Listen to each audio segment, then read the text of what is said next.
This video demonstrates the use of the bypass function in the EC series analyzer.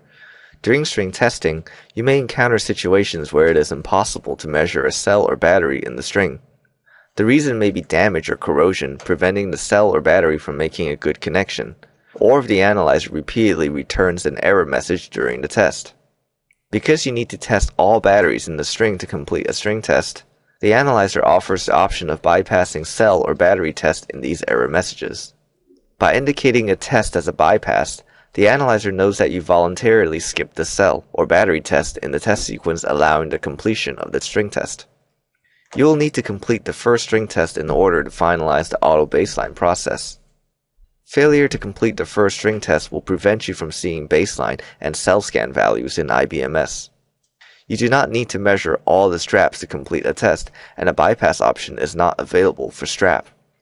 The first error message indicates that the EC series analyzer did not detect the battery, strap, or other device under test.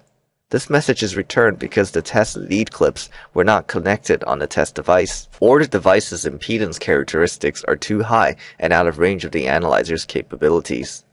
When this message is returned, check your connection to the test device. Press F1 to return to the test screen and reattempt the test.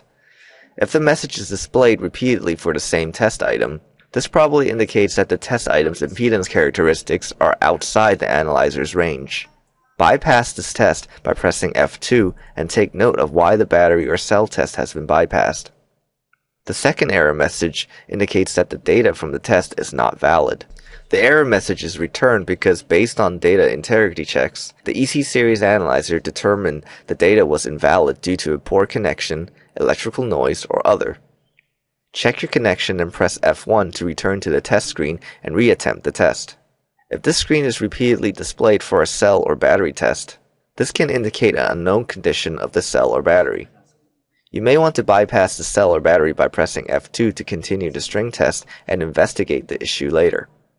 The EC series analyzer's tests are based on multi-frequency impedance scan. For lead-acid batteries, the analyzer checks that the expected pattern of impedance value as function of the test frequencies is respected. The test condition is associated with the noise filtering option. By setting the noise filtering on or off, the EC series analyzer will not apply the impedance criterion during the data integrity check. If necessary, you can change the noise filtering settings at any time during a test. To do so, exit the string test and navigate from the main menu to the corresponding string configuration. You will be able to edit the test settings and change the noise filtering selection.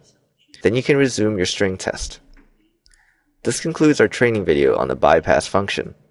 If you have any further questions, please visit www.globalei.com or contact your local distributor. Thank you.